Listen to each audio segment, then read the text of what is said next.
You've made your first composition and are ready to share it with the world. Now, how do you make it into a video?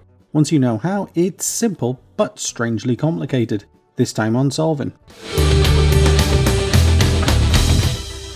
I notice this question keeps coming up a lot on support forums, and if you type how to After Effects into YouTube, the top few results are all about rendering. So I thought I'd help out. With your composition highlighted, the blue outline, go to File, Export, Add to Adobe Media Encoder Queue. I know there's a render queue option here, but that's legacy. Render queue is how AE used to render, but there's two reasons why you shouldn't use it. One, Adobe moved all the latest compression codecs into Media Encoder, or AME for short, and two, if you use render queue, you can't do anything in AE while it's running. When you click Add to AME, that program opens. Well, eventually it does. Adding the comp to the queue actually makes a copy of the comp, and AME will render from that copy. So if you make adjustments to your comp after sending it, they won't be part of the render.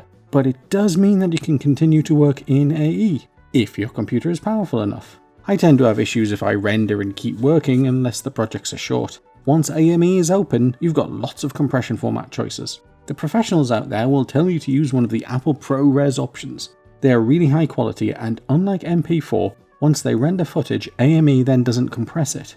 Imagine if you need to render out a video in multiple formats. It is far more time efficient to render the composition once in ProRes and then process that video. But I only produce videos in one format for YouTube, so I use H.264. In some tests I found very little render improvement by first using ProRes. I usually set my computer rendering when I'm done for the day, so render time is not lost productivity to me. Having selected the H.264 format from the first dropdown, I then select a preset. Adobe has included some presets for YouTube, but I did notice some compression artifacts when using these compared to using match source high bitrate, so I stick to that, rendering out quite a large file and then letting YouTube handle the conversion. Having selected this option, I can tweak the settings. With the Video tab, you can uncheck any of the defaults and make resolution changes.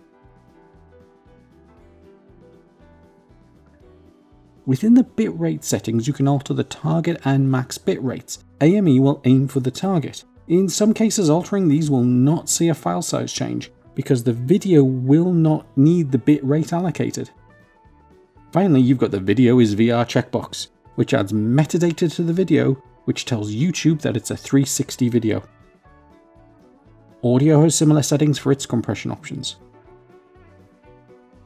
Over on the left, you've got the output panel. From here you can alter the cropping, change in and out points, both handy if you're processing the video into different formats.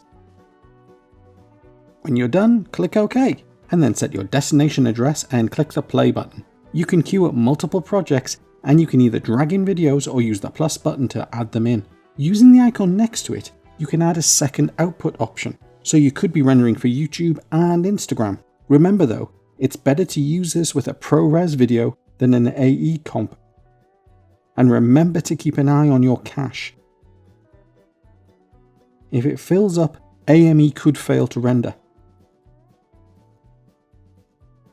But that's it, a quick tour of AME and how to render from After Effects.